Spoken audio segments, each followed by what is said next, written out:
Come, now's the time to worship. Come, now's the time to give your heart for your God. C'est un psaume qui est fait pour ce soir, qui est fait pour aujourd'hui. Moi, j'aime bien quand la parole de Dieu, brusquement, elle se réalise. Vous aimez ça? Dans les écoles bibliques, on a instruit beaucoup sur la parole, sa fondement. Mais moi, j'aime bien quand la parole devient vivante. Et c'est maintenant que ça se passe. Vous vous rappelez de l'histoire où Jésus était dans la synagogue et il lit Ésaïe 61, « L'Esprit du Seigneur est posé sur moi. » Et d'un coup, il dit, ça se passe maintenant. Maintenant. Quand la parole de Dieu devient maintenant. Waouh! Il est marqué, pourquoi ce tumulte parmi les nations, ces vaines pensées parmi les peuples? Pourquoi les rois de la terre se soulèvent-ils et les princes se liguent avec eux contre l'Éternel et son roi? Je crois que c'est ce qu'on, dans le monde invisible, se passe en ce moment. Il y a un tumulte spirituel. Vous le ressentez? Quand on regarde les informations, déjà seulement l'Europe, vous voyez ce qui se passe? L'italien, on l'a foutu à la porte.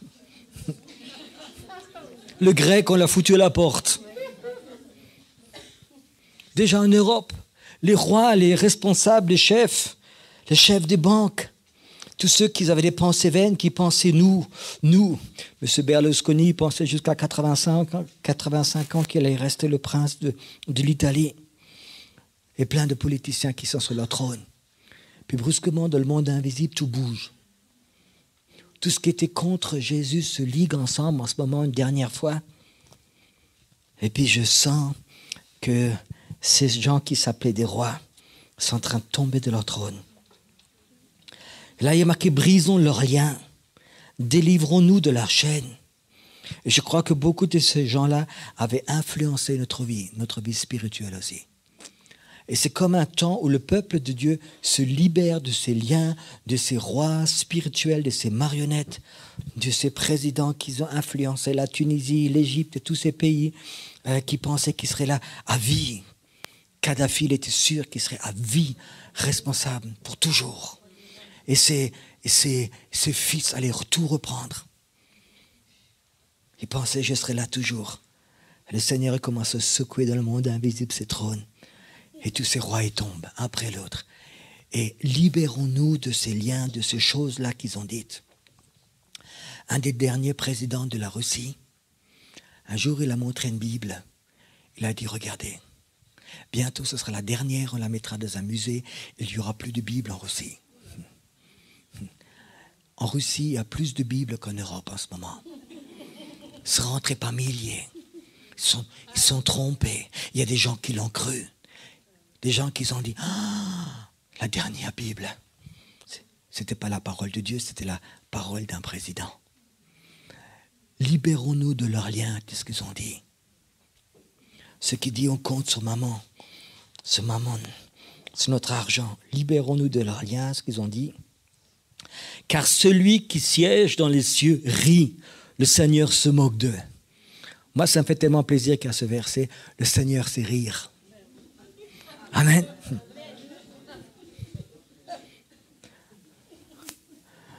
Tout ce que le Seigneur nous a donné, il l'a inventé et il l'a pratiqué lui-même. Le Seigneur est capable de rire de ses ennemis. J'ai écouté une histoire d'un propriétaire aux États-Unis, un chrétien. Il a acheté un grand restaurant qui marchait très très bien. Et puis brusquement, d'un jour à l'autre, le restaurant marchait mal. D'un jour à l'autre, le restaurant a diminué, le chiffre d'affaires a diminué et le comptable a dit en ce moment, travaillez à perte. Encore 2-3 mois et vous ferez faillite. Ce sera fini. C'est en train de baisser, c'est baisser. Et puis il était là et priait. Et ça baissait. Et un jour, il a compris une chose, que le Seigneur rit de ses ennemis. Alors c'était à ce point-là qu'il allait même plus dans le restaurant. Alors il s'est mis 4-5 jours devant le restaurant. Il a commencé à rire. Ça semble fou. Il a commencé à rire. Et quand il a commencé à rire, le chiffre d'affaires est remonté. Aujourd'hui, c'est un homme d'affaires riche le Seigneur l'a dit, commence à rire de tes ennemis, commence à rire de ta peur, commence à rire de tes soucis, commence à rire parce que Dieu, il rit de ses ennemis. Et je crois que la crainte appelle le doute, et le doute appelle la misère. Et puis d'un coup, on se trouve devant le mur de lamentation, et on n'arrête pas. Et des gens j'ai vu l'autre jour une dame qui m'a dit, pasteur, ça fait 40 ans que je suis en cure d'âme. 40 ans. Peut-être que celui-là qui a fait la cure d'âme, il se tire une balle de la tête après, je ne sais pas. J'arrivais à comprendre. 40 ans. 40 ans, elle était presque encore fière. Vous savez qu'on peut rire de ses ennemis? Dans la maison où j'habitais avant, j'avais ma chambre à coucher au premier étage. Et en été, il faisait très, très, très chaud. On ne pouvait presque pas dormir dedans. Alors j'avais dans ma cave un petit endroit. On faisait aussi des fois des réunions de prière. Il n'y avait rien. Et là, je mettais juste un matelas. Et je dormais dans la cave. Parce que quand il fait très, très chaud. Et puis, il n'y avait même pas de lampe de nuit, rien. Il y avait juste... il fallait se lever, aller faire 3 mètres à la porte pour allumer et éteindre. Et j'étais couché à 2h, 3h du matin sur un matelas. J'ai dormi. Et d'un coup, je sentais que quelque chose rentrait dans ma cave. Je le sentais. C'est comme comment on ressent ça, des démons? C'est comme un truc froid qui rentre. Je sentais au milieu de la nuit que des démons rentraient dans cette cave. Et la première fois, quand des trucs comme ça arrivent, j'ai dit, Saint-Esprit, qu'est-ce que c'est? Le Saint-Esprit sait. Il me dit, c'est la haine et la peur qui rentrent. Je dis merci. Alors je me suis dit, qu'est-ce que je fais? Je me lève, j'allume la lumière, je fais 3 pas dans le noir, puis je les renverse. C'est pas bon non plus, hein? Pardon, monsieur, c'est pas un monsieur, pardon, c'est l'esprit. Je vais dans le noir et j'allume la lumière. Où je commence, qu'est-ce que je fais? D'un coup, j'ai une idée. Vous savez ce que j'ai fait? J'ai commencé à rire. À rire très fort. Ils sont partis. Ils détestent ça. Tu sais, ils aiment bien les gens qui ont peur, qui se lamentent. Ris de tes ennemis. Amen. Vous avez déjà entendu ce nom, Smith Wigglesworth? C'est un super homme de Dieu, un des derniers grands hommes de Dieu. Un des grands qui a, je crois que de sa vie, il a réveillé 15 ou 20 morts. Vraiment un des grands hommes de Dieu. Et un soir, il est couché dans son lit. Et d'un coup, il voit que son lit est transporté pendant qu'il dort. 3 mètres au milieu de la chambre. Et il se réveille et voit 7 petits démons qui portent le lit comme ça. Il se réveille et au nom de Jésus dort. Et il voit ces petits démons qui sortent. D'un coup, il dit, j'ai fait une erreur. Il dit, au nom de Jésus, revenez, prenez le lit, remettez-le dans le coin.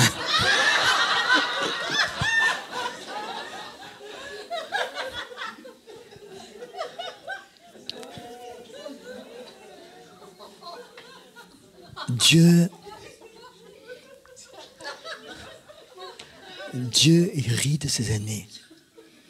Et tu sais, des fois, il y a des rires de peur, mais il y a des rires de l'esprit. Vous savez, il y en a qui rient, les psychologues diront c'est la peur.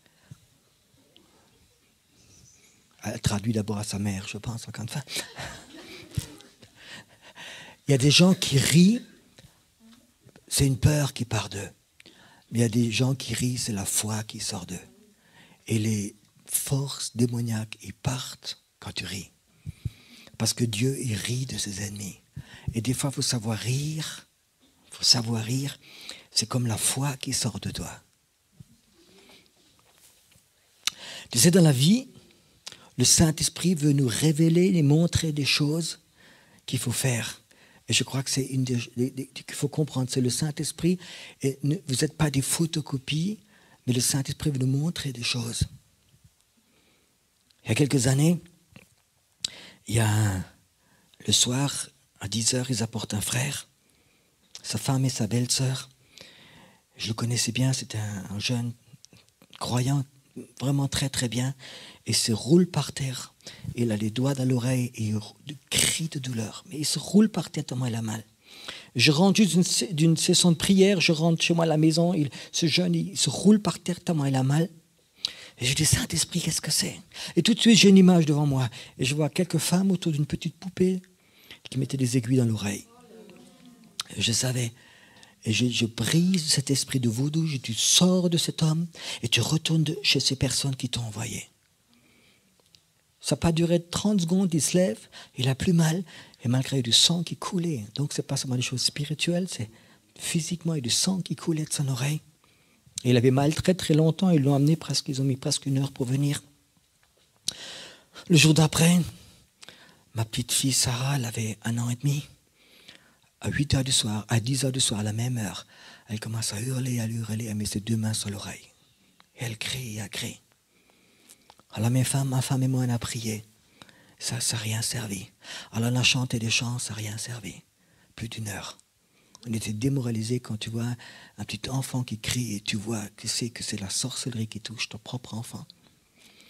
Et ma femme était vraiment au bout du rouleau, elle ne pouvait plus de voir cet enfant crier, elle est dans sa chambre. Et d'un coup, brusquement, ça fait clic chez moi. J'ai fait une chose que la plupart des gens ne feraient pas. J'ai pris ma petite fille qui criait comme ça dans mes bras et j'ai commencé à parler, pas au Seigneur, pas à Jésus, pas au Saint-Esprit. J'ai parlé à diable. J'ai dit, diable, regarde, ça c'est ma fille. Si tu crois que je ne ferai plus jamais de délivrance, tu te trompes. À partir d'aujourd'hui, je ferai 2 fois plus de délivrance. Et elle a arrêté de crier, elle s'est endormie, la douleur est partie. Dans la vie, il y a des moments où tu proclames, il y a des moments que tu pries, et il y a des moments que tu ris. Ris de tes adversaires. Parce que Dieu, il rit. Je vous relis ce verset. Ces rois font des tuvules dans le monde invisible. Il y a des misères. Le franc suisse monte, l'euro descend. C'est une catastrophe pour le franc suisse et c'est une catastrophe pour l'Europe. Il y a des millions qui tournent, des millions qui sont brûlés. Il y a plein de choses qui disent. Et puis il y a des chrétiens qui s'inquiètent. Ris, parce que c'est le temps de Dieu. Amen. C'est le temps de Dieu. C'est le plan de Dieu. Ris de toutes ces choses-là. Ce serait bien, tu allumes la télé le soir, et le speaker dit, bonsoir madame, vous n'aurez plus jamais de retraite. Le Seigneur, c'est ma retraite. Imbécile, t'as rien compris.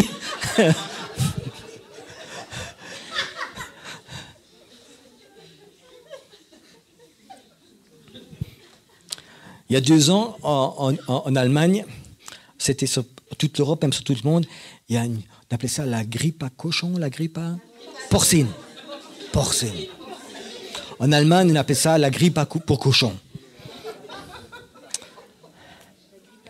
Et puis brusquement, il y a, je crois, une hystérie qui s'est mise. Une hystérie. Je crois qu'en France, le ministre de la Santé a commandé pour 10 millions de francs de sérum. On n'en a utilisé qu'un moitié de million. Et ce sérum, on ne peut plus l'utiliser pour d'autres grippes. 9 millions et demi poubelles, décharges. Et il y a une hystérie en Allemagne parmi les églises. Les vaccins contre la grippe, c'est démoniaque. Et tout le monde parlait de la vaccin, de la grippe. Quand tu écoutais la télévision, on n'entendait que ça. Grippe porcine. Puis les gens étaient là et terrorisés. Ils entendent déjà les cochons qui venaient.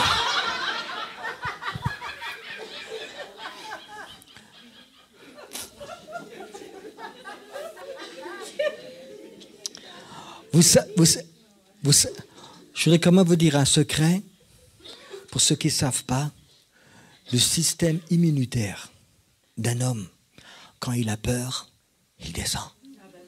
Et quand quelqu'un rit, le système immunitaire, il monte. Et le meilleur antigrippe, c'est rire. La grippe porcine arrive en Suisse. Ha, ha, ha, ha, ha. Ce soir, ils ont entendu le message du Seigneur. Ils ont été touchés, ils se sont mis par terre, ils ont prié Jésus dans la vie. Et ils sont sortis de l'église. Il y avait 6 autres musulmans qui sont venus. Et ils les ont, moi je dirais en français, ils les ont kidnappés. Ils les ont kidnappés, ils les ont ramenés à la maison et ils les ont plus laissés sortir jusqu'à ce qu'ils reviennent de la région musulmane. C'est un combat. Mais en ce moment, il y a le combat qui est là, ces forces musulmanes qui tiennent les gens, puis il y a la force du Seigneur qui vient plus fort, plus fort, plus fort, plus fort, plus fort. Vous savez, un des plus beaux témoignages que j'ai eu en Algérie, un jeune homme qui m'a accompagné là-bas, il me racontait qu'il voulait partir à la guerre sainte, il voulait aller en Afghanistan, il voulait combattre. Il veut devenir un extrémiste prêt à mourir pour sa religion.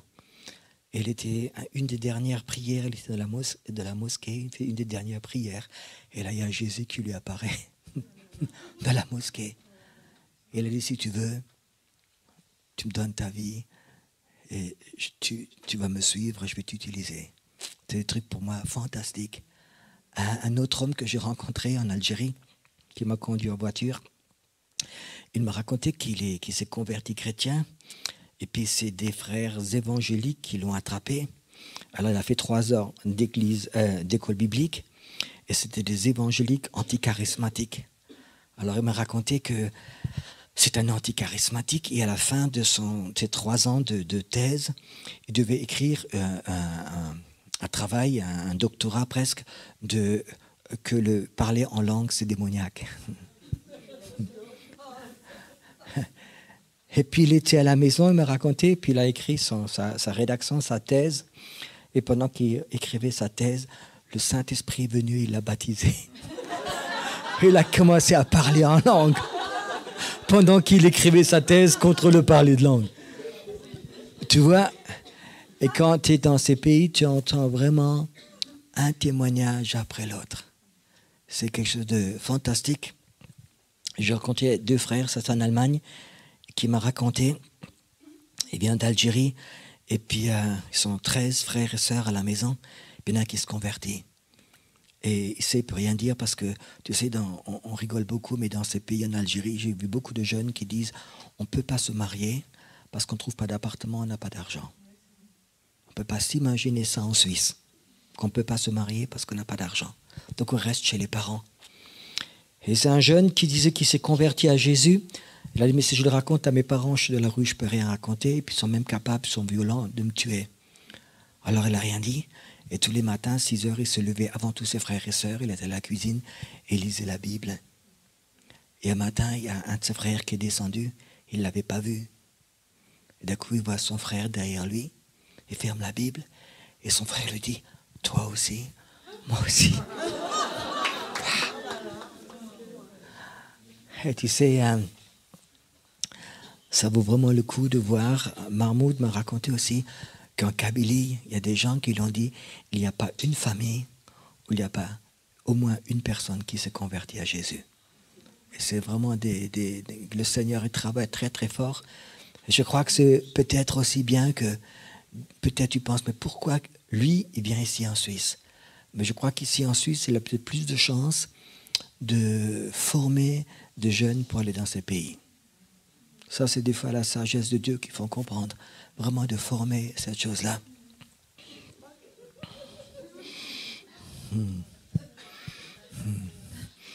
Fermez voir. Je voudrais qu'à un moment que vous fermez vos yeux.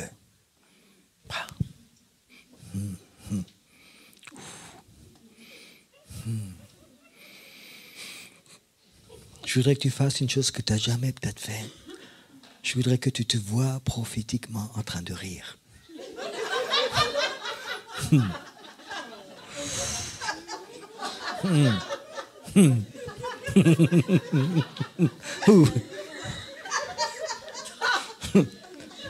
Je voudrais que tu te voies en train de rire. Tu vois, tu as des problèmes d'argent, ris. Que tu te vois rire.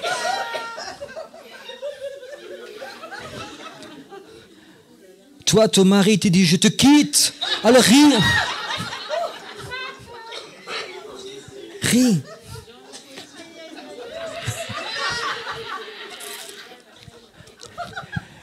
Tu dois rire, pas parler tout le temps. Ris. Il n'y a rien qui va changer.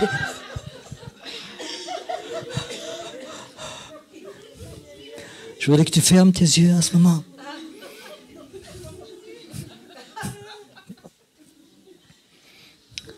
Tu sais, l'esprit en toi. L'esprit en toi, des fois, il veut rire. L'esprit en toi, ton esprit que tu as, il veut des fois se moquer du diable. Il veut se moquer des forces démoniaques. Et nous, on est des fois tellement bêtes. On est religieux. On enferme notre esprit. On veut passer toute nos vies devant le mur de lamentation.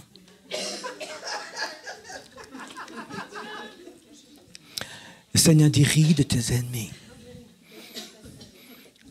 Tu sais, des fois, ton esprit, il a envie de rire. Ton esprit, il a envie de rire. Si vous n'avez pas envie de rire, rentre à la maison, c'est mieux. Parce que tout le monde rit, il y en a qui font des têtes d'enterrement.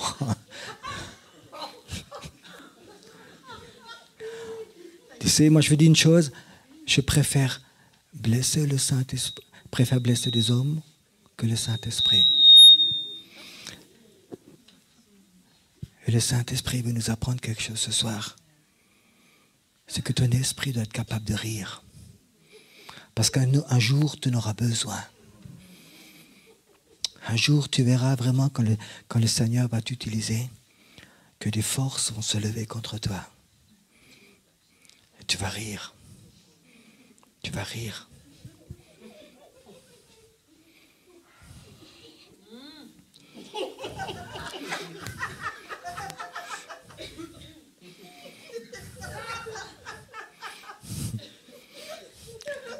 Toi, tu as beaucoup d'ennemis sûrement. Hein?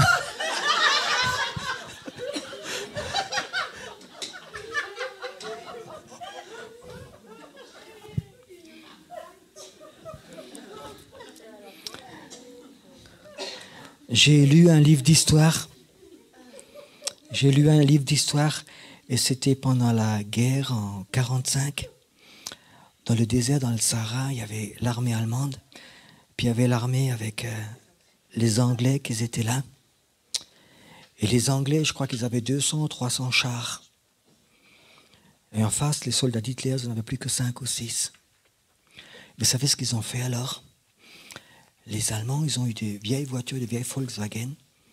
Et ils ont soudé des grands morceaux de ferraille dessus. Et les ont fait rouler dans le désert. Et de loin, les Anglais, ils ont regardé, ils ont cru que c'était des tanks, des chars. Et les Allemands, là-dedans, ils étaient doués dans ce truc-là.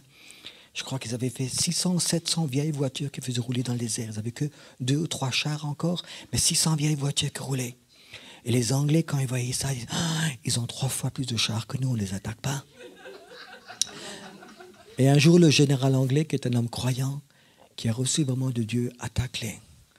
Et ils ont attaqué avec ces 200 chars qu'ils avaient, alors que du côté allemand, il y avait 600 ou 700. Et tu sais, quand ils se sont approchés, ils ont vu que c'était des vieilles Volkswagen, des vieilles coccinelles qui tournaient. Et ils les ont écrasés. L'ennemi, des fois, c'est une vieille Volkswagen qui fait brrrr dans ta vie.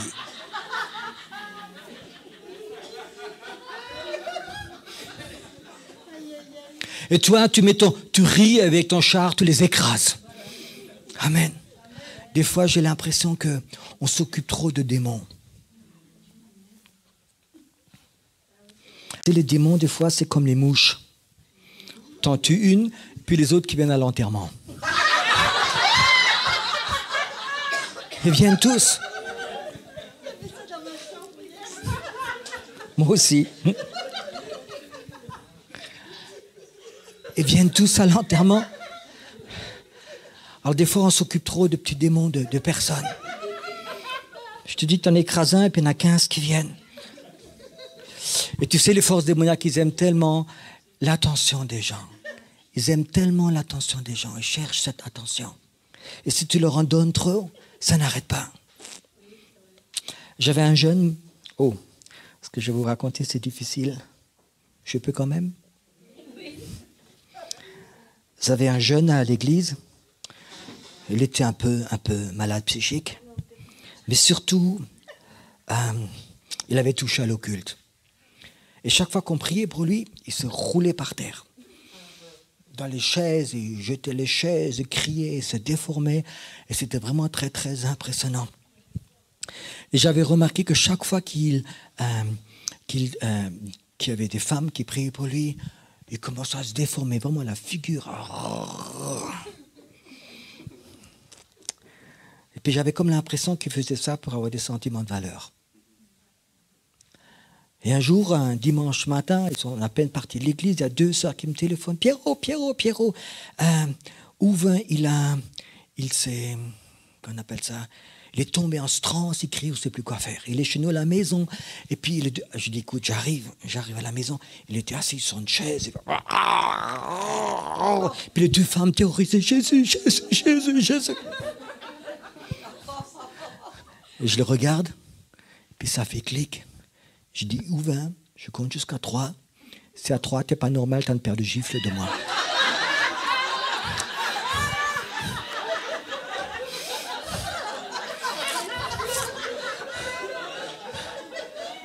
Je peux vous raconter la fin quand même, non? 1, 2, il était assis. C'est ok. Complètement normal. Il y a des moments qu'il faut le discernement. Il y a des moments qu'on rigole. Il y a des moments qu'on prie. Il y a des moments qu'on rit de ses adversaires. Il y a des moments qu'on dit aussi arrête sur le cinéma. Vous êtes d'accord avec moi? J'ai l'impression que les chrétiens, c'est des photocopieurs. Oui, j'ai vu dans ce livre qu'il fallait mettre de l'huile sur les fenêtres et faire la Sainte Trinité, faire ceci. Ils répètent tout. Ce n'est pas le Saint-Esprit qui l'a dit. Ils refont tout. Et je crois qu'il faudrait vraiment une relation avec le Saint-Esprit. Une relation personnelle avec lui. Et il veut vous apprendre ces choses. Mais ce que je veux dire, il y a un rire qui vient de l'Esprit. Il y a un rire qui vient de l'Esprit. Et je te promets, quand les chrétiens, ils sont unis au Saint-Esprit, ils commencent à rire, il y a des forces démoniaques qui s'en vont de la vie des gens. Mais il ne faut pas rire tout le temps non plus. Tu comprends? Il faut vraiment avoir ce discernement de ces choses-là. Je répète ce verset. Celui qui siège dans les cieux rit, le Seigneur se moque d'eux. Puis il leur parle dans sa colère, il les épouvante dans sa fureur. C'est moi qui ai oint mon roi sur Sion, ma montagne sainte. Et là, Dieu parle de Jésus. Je publierai le décret. L'Éternel m'a dit, tu es mon fils, je t'ai engendré aujourd'hui. Aujourd'hui, c'est quand? C'est aujourd'hui. Aujourd'hui, c'est aujourd'hui. Je t'ai engendré aujourd'hui. Aujourd'hui, quand tu écoutes cette parole, tu peux être engendré en tant que fils. Demande-moi et je te donnerai les nations pour héritage. Je termine aujourd'hui avec ce que j'ai commencé cet après-midi. Moi, si je veux vivre pour Dieu, je veux vivre pour des grandes choses. Je ne veux pas vivre pour prêcher. Je veux vivre pour des grandes choses. Je veux dans ma vie voir des grandes choses. J'ai donné ma vie à Dieu et mon Dieu, c'est un grand Dieu. Et Dieu m'a appelé, c'est pour ne pas faire des petites choses, c'est pas pour faire de la cure d'âme toute ma vie. C'est pour faire des grandes choses. Et je veux vraiment racheter des pays pour mon Dieu. Je veux voir que des pays complets reviennent à Dieu. Nous vivons vraiment dans un temps où Dieu, il appelle des pays, où Dieu, il fait tomber ses rois, où ses rois, ils tombent, où il y a un nouveau temps qui va se passer. Et Dieu, il a dit, c'est la fin du temps. Et je vais remettre les pendules à l'heure. Et je vais reprendre les pays pour moi. Comme sur un jeu d'échecs, les pays vont reprendre. Et le Seigneur a besoin d'hommes et de femmes qui disent, Seigneur, je suis engendré ton fils et ta fille aujourd'hui. Tu m'appelles aujourd'hui pour appeler des pays. Cet après-midi, j'ai parlé ici que des pays étaient comme pour Dieu des enfants. un jour, j'ai une révélation et Dieu m'a dit, Pierrot, les pays comme ils sont, l'Autriche, la Suisse, l'Algérie, la France, la Tunisie, c'est des pays, c'est comme mes enfants. Et il y a des enfants que j'ai perdus, mais je les rappelle. Je les rappelle. Et brusquement, j'ai senti que nous pouvons adopter ces enfants dans notre esprit. Et ça devient nos enfants. Et ça 3 fois que j'étais en Kabylie, je sais que je retournerai. Et je sais que la Kabylie, c'est comme un morceau d'enfant. Je sais que la Tunisie, c'est comme un enfant pour moi. Vous savez, Dieu peut changer tellement de choses. Quand j'ai trouvé Jésus dans une cellule de prison, j'étais politiquement complètement à droite. Je faisais partie des électeurs de M. Le Pen. J'étais complètement à droite. Et je haïssais les Arabes. Les Arabes, c'était vraiment pas mon truc. Je haïssais les Noirs. Je haïssais les drogués. Ça, c'était ma vie. Le Seigneur Jésus est venu de ma vie. Il m'envoie en Algérie. Et tu sais, quand tu vas en Algérie, la première fois que j'étais en Algérie, il y a 15 ans, je rentre en Algérie, et puis j'ai été accompagné d'un autre pasteur. Il m'a dit, Pierrot, on rentre des Bibles en Algérie. Il a dit, légalement, tu peux en entrer combien? Je lui ai demandé, il m'a dit, 1. Il m'a dit, combien t'en veux, combien tu veux emmener? Je lui ai dit, je ne sais pas, et toi, qu'est-ce que t'en penses? Il m'a dit, il en sera fait selon ta foi. Alors j'ai dit 30 kilos. Alors il m'a mis dans ma valise 30 kilos de Bible. Tu sais, quand tu es en France, tu as la foi. Puis quand tu arrives sur l'Algérie, et tu arrives à Alger dans l'aéroport, il y a plus de flics et de douaniers que de touristes. C'est un état ultra policier. Et tous les 10 mètres, il y a un gars avec sa mitraillette qui est posé là. Et surtout quand tu es blanc, quand tu sors, des yeux te voient.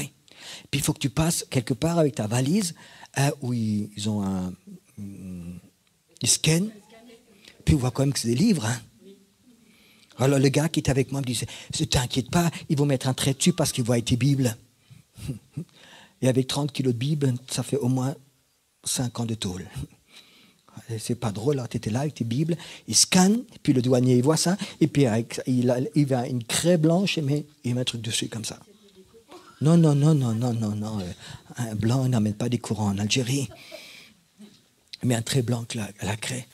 Le pasteur qui était avec moi, il avait fait plusieurs. T'inquiète pas, il avait une éponge, il a enlevé la craie.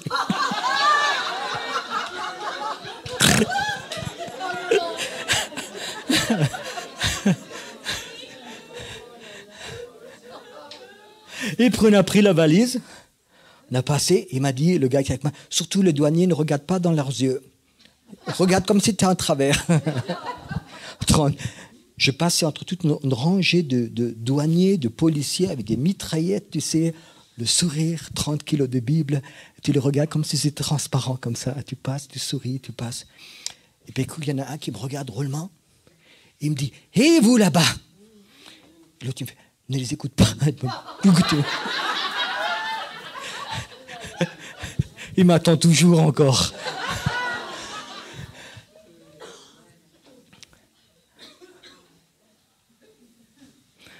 Quand Dieu t'appelle, c'est intéressant. La vie est intéressante. Je crois que c'est vraiment des pays que Dieu, il aime. C'est des pays qui sont comme des enfants pour lui. Et je crois que ça ne suffit pas le dimanche de dire au Seigneur, je bénis ces pays. Mais je crois que c'est bien de les adopter comme des enfants dans nous. Tu sais, quand tu as un enfant en toi, dans ton cœur, tu sais quelle est la différence entre un enfant ou une voiture ou une moto ou une maison? Pour un enfant, tu es prêt à mourir. N'importe quel père, n'importe quelle mère qui est ici, tu diras c'est juste. Je suis prêt à mourir pour mes enfants. J'ai 4 enfants. Des fois, il me faut même des misères. Mais je suis prêt ce soir à donner ma vie pour chacun d'eux. Parce qu'ils sont plus jeunes que moi. Ils doivent vivre. Ils doivent vivre. Ma voiture, tu peux me la prendre. Ma maison, tu peux me la prendre. Et pas mes enfants. Parce que je suis prêt à donner ma vie pour eux. C'est mes enfants. Et si Dieu te donne un pays, et tu l'adoptes comme un enfant, tu es prêt à mourir pour ce pays. Et si tu es prêt à mourir pour quelque chose, ta prière, elle arrivera plus haut qu'elle t'est arrivée avant. Des fois, on prie et nos prières restent à cette hauteur. Ils ne montent pas à la montagne sainte. Mais il y a des moments que tu pries pour des choses, ça monte au ciel.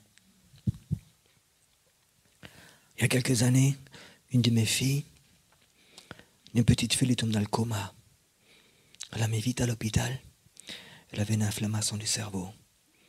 Et ils l'ont mis en réanimation. Et les médecins m'ont dit, elle risque de passer la nuit. Et si jamais elle meurt la nuit, ils m'envoient la police pour prévenir. Et si jamais elle se réveille, ils pensent qu'elle sera plus normale. Le cerveau est détruit. Et elle était là dans un coma profond. Je rentre à la maison. Et tu sais, quand ton enfant est en train de mourir, tu pries plus comme si c'est la voiture est cassée pour une place de travail. C'est autre chose. C'est dedans. Et je sais ce que c'est passer une journée tout seul dans une chambre où tu jeûnes et tu ne sais même plus quoi dire. Tu ne sais plus quoi dire. Mais ça fait mal. Ton enfant est en train de mourir. Tu ne sais même plus quoi prier. Ça fait mal. Et tu as des pensées de mort qui viennent. Et j'étais là dans ma chambre, ces pensées de mort, ça n'arrêtait pas. Qu'est-ce que tu fais avec ces habits? Elle a 4 ans. Si elle meurt, tu les gardes ou tu les jettes? Qu'est-ce que tu fais avec ses jouets? Qu'est-ce que tu vas faire avec son petit lit? Tu vas le garder ou tu vas le vendre ou tu vas le jeter? Des pensées comme ça, ça passait, un après l'autre. Et tu es là devant Dieu, tu as tout prié ce que tu voulais prier. Ton enfant est là. Et tu sais que, je sais qu'à ce moment-là, tes prières, ils vont à une autre dimension. Puis brusquement, j'étais là, et puis brusquement, le Seigneur me parle. Vous ne pouvez pas vous imaginer ce qu'il m'a dit. Je le vois, et il a ma petite fille dans les bras. Il me dit, tu la veux ou je la garde? Comme ça. Je ne suis pas très spirituel, j'ai dit, je la veux. Je la veux. Et il me dit, alors je te la rends. Quelques heures après, elle s'est réveillée. Un jour après, on l'a sortie de l'hôpital, elle est allée en vacances. Et elle est complètement normale. Elle était en Chine, elle était en Inde, comme missionnaire, elle a déjà travaillé. Elle aime le Seigneur par-dessus tout. Mais je sais ce que c'est prier pour un enfant qui est en train de mourir. Ta prière, c'est pas du « Ah Seigneur, je prie ». C'est autre chose. C'est le Seigneur te donner un pays en toi comme un enfant. Et tu vois qu'il y a un combat spirituel pour un pays. Un combat pour la Libye, pour la Tunisie, pour l'Algérie. Il y a un combat. Ou bien ce pays meurt, ou bien ce pays va être sauvé. Est-ce que tu es prêt à dire ce pays, c'est comme mon enfant? Je vais prier pour ce pays. C'est là-dedans. Si je n'avais pas vu cette chose, un enfant de moi qui est en train de mourir, je ne pourrais pas dire ce que c'est une prière pour un enfant. Mais je sais ce que c'est une prière pour un enfant parce que je l'ai subi. Mais je vous promets une chose, si vous adoptez un pays, vous allez avoir les mêmes douleurs, les mêmes souffrances pour ce pays que pour un enfant. Et un jour, il y aura peut-être pour ce pays un combat. Le diable dit, je ne veux pas lâcher ce pays.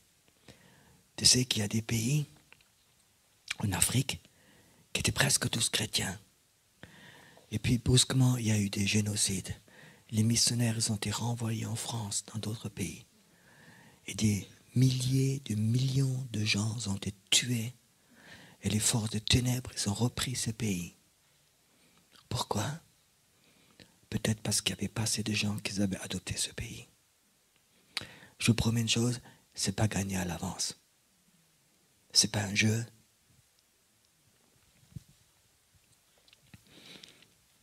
La vision la plus importante qui a changé le plus ma vie, il y a quelques années, j'ai une vision ouverte devant moi.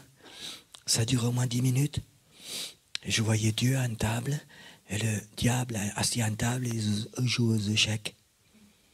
Bien sûr, Dieu avait les blancs. Le diable avait les noirs. Et le Saint-Esprit me parle, il me dit, qui va gagner la partie? Et Dieu me dit,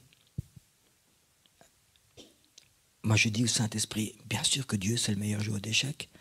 Le Saint-Esprit me dit, oui, Dieu est le meilleur joueur d'échecs. Mais si ses pions ne sont pas obéissants, et les pions du diable, ils sont obéissants, il va perdre la partie. Et je connais un peu le monde sataniste. J'ai eu la grâce de délivrer quelqu'un sataniste qui était vraiment dans les mains du Satan. Et il m'a expliqué que dans le satanisme, il y avait une obéissance à 100%. Quand le grand prêtre satanique il vient et dit, toi tu vas prier 8 heures, toi tu ne vas pas manger pendant 3 jours, toi tu vas faire cette offrande, ils ne discutent jamais. Parce que c'est la mort. Les chrétiens discutent beaucoup. Et le Saint-Esprit m'a dit, regarde, ça c'est l'échiquier de Dieu. J'ai des hommes et des femmes que je mets dessus. Et si je leur dis d'aller là et là, Dieu va gagner la partie du monde. Mais si les hommes pensent qu'à eux, qu'à eux-mêmes, la partie n'est pas gagnée d'avance. Alors j'ai dit au Seigneur, Seigneur, je vais aller sur ton échiquier. Et si tu me dis d'aller là ou là ou là, je vais y aller. Même si ça me coûte la vie, je veux y aller parce que je veux que toi, tu gagnes la partie. Je veux que les pays soient sauvés, que ton royaume soit construit. Je ne veux pas que ton royaume soit perdu. Qu'est-ce que c'est en toi ce soir? Tu es là pour te faire bénir? Tu es là pour avoir une prophétie? Tu es là pour avoir des caresses? Ou tu es là, tu dis, Seigneur, je voudrais être sur ton échiquier. Et tu sais, quand tu es sur l'échiquier de Dieu, ta vie n'a plus tellement d'importance. Si tu es critiqué, alors tu es critiqué. Si tu es rejeté, tu es rejeté. Si on te fait des couvaches, on te fait des couvaches, quelle importance? Tu es sur l'échiquier de Dieu. Et lui te dit, avance, va à droite, fais ceci. Et ça va changer le plan de Dieu. Des hommes et des femmes qui vont sur l'échiquier de Dieu. Pas des hommes et des femmes qui pensent à eux-mêmes, qui pensent à leur royaume, à leurs sentiments, à leur orgueil, à leurs blessures, mais des hommes et des femmes qui se mettent sur l'échiquier de Dieu. Ça va changer le monde. Et si Dieu, sur cet échiquier, te donne un pays que tu adoptes en toi, comme un enfant, tu vas sentir si cet enfant est en danger ou pas. Et moi, je crois que Dieu, il a appelé des réveils déjà qui sont très forts. Et ça fait marche arrière. Il y a des réveils qui ont commencé, comme en Floride, et 2 mois après, il n'y avait plus rien. Peut-être beaucoup de vous ont vu ce dernier réveil en Floride où des milliers et milliers de chrétiens étaient à la télévision pour se faire bénir. Tout le monde est allé là-bas pour se faire bénir. Mais je ne sais pas qui a prié pour ces hommes et ces femmes qui sont allés là-bas. Et ça s'est cassé la figure, les médias se sont moqués d'eux en court temps. Nous avons actuellement un monde chrétien qui est un monde de consommation. Moi. Et je crois que c'est le temps où on se met sur l'échiquier de Dieu. Et quand tu es sur l'échiquier de Dieu, accepte ce que le Dieu veut te donner. Ce soir, tu as la possibilité de dire, Seigneur, si tu veux, je me mets sur ton échiquier. J'irai là où tu iras. Et je me mettrai là-haut. Et même si c'est dangereux, je vais aller sur cet échiquier de Dieu pour que ton royaume soit construit, pas le mien. Et je te promets une chose, quand tu rentres dans la volonté de Dieu, tu verras vraiment Dieu qui s'occupera de toi. Et de tes petits problèmes, ils ne deviennent pas intéressants. Ce soir, peut-être quand tu vas sur l'échiquier de Dieu, Dieu va te dire, te donner des pays que tu vas adopter. Et quand Dieu te donne un pays, t'adoptes un pays, c'est pas pour le raconter à tout le monde. Aller dans ton église, ah, moi c'est le Maroc, ah non, moi c'est la Tunisie, ah, moi c'est l'Afrique du Sud, c'est plus grand, il y a plus d'or.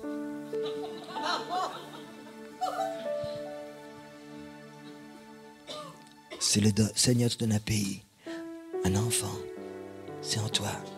Tu vas le porter et tu vas pleurer pour cet enfant. Tu vas souffrir pour lui. Vous les mamans qui vous avez eu des enfants, vous vous rappelez du temps où vos enfants avaient 39, 40 de fièvre et ils pleuraient. Tu as aussi pensé cette pensée? Oh, je préférais que c'est moi qui ai mal. Je préférais que c'est moi qui ai la fièvre pour que mon enfant ne souffre plus. Ça, c'est avoir un enfant. Souffrir pour lui. Avoir mal quand il a mal. Et si jamais Dieu te donne un pays ce soir et tu l'adoptes, tu vas pleurer. Tu vas souffrir des fois. Parce que tu es malade, ton pays, ton enfant. Et c'est là que tu vas tendre tes mains vers Dieu et dire, Seigneur, n'oublie pas le Maroc. Et tu vas pleurer pour des pays. Et tu vas voir que des pays entiers vont revenir au Seigneur. Je crois que la Suisse a un appel vraiment de Dieu pour les pays. Je ne connais pas un pays en Europe qui a un appel aussi fort pour les nations que la Suisse.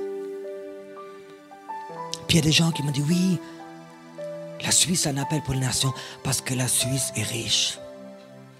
Le Seigneur n'a pas besoin de ton argent. Le Seigneur n'a pas besoin de l'or de la Suisse. Le Seigneur, il a besoin de ton cœur. Ton cœur est plus important que l'or de toute la Suisse. Alléluia. Et ce soir, on peut lui apporter cet or, ce cœur. Je voudrais un moment que tu fermes tes yeux. Je voudrais que tu voies ce soir en vision cet échiquier de Dieu. Et cette dernière partie qui se joue ne doit pas se terminer avec une égalité. C'est l'échiquier de Dieu sur toute la terre. En ce moment, il est là.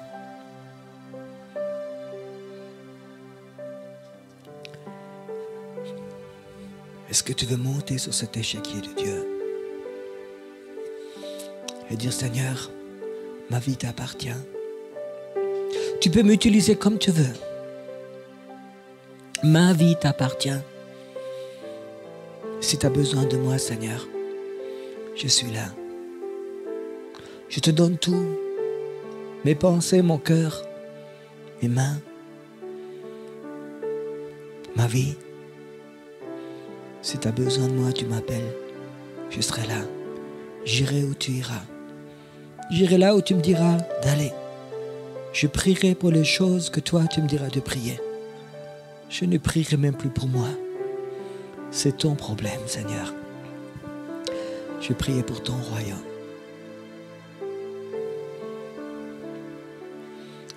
Ce soir, il y a un Dieu qui appelle. Il y a un Dieu qui appelle. Viens, mon enfant. Viens. Viens. Viens. J'ai besoin de personnes sur mon échiquier. Et je te ferai voir mes plans. Et tu comprendras mes plans. Et tu iras sur ma montagne sainte. Et tu hériteras. Si tu es prêt à mettre ta vie dans ma main.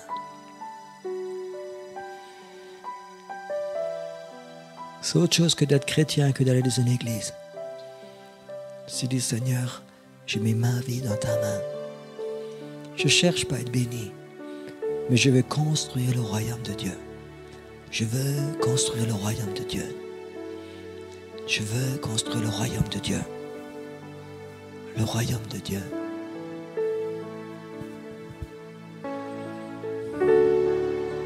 Ta vie, elle est brisée, dit le Seigneur.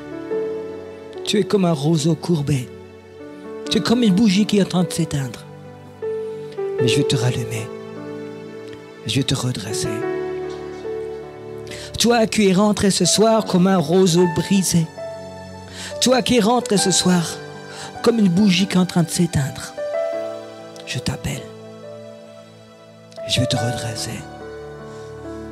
Et tu ne seras plus un roseau brisé. Et tu ne seras plus une mèche qui est en train de s'éteindre. Et tu vas brûler dans ce monde invisible. Et il y aura un feu en toi, dit le Seigneur. Et il y aura un feu en toi. Il y a un feu qui va brûler en toi. Un feu de l'évangile. Un feu pour le royaume de Dieu. Et les forces de ténèbres, ils vont fuir parce qu'ils vont voir ce feu en toi. Ce soir, dit le Seigneur, c'est le soir où je t'appelle peut-être une dernière fois si fortement. Toi qui es le roseau brisé. Toi qui es la mèche qui est en train de s'éteindre. Je t'appelle. Et ma gloire va venir sur toi et je te glorifierai. Parce que c'est mon appel qui va te glorifier. Ce n'est pas les hommes qui t'ont fait miroiter des choses, mais c'est moi qui t'appelle, ton Dieu. Et c'est moi qui t'appelle. C'est moi qui t'appelle. C'est moi qui t'appelle. C'est moi. Pendant que c'est l'appel de Dieu va continuer. Si tu es là ce soir, et tu sens vraiment cet appel de Dieu pour montrer sur l'échiquier, pour donner ta vie, pas pour que tu sois béni, mais pour le royaume de Dieu. Si tu sens l'appel de Dieu, là-devant il y a la place pour te mettre à genoux. Tu dis Seigneur, je suis là. Je suis là. Now's the time to worship God. Now is the time.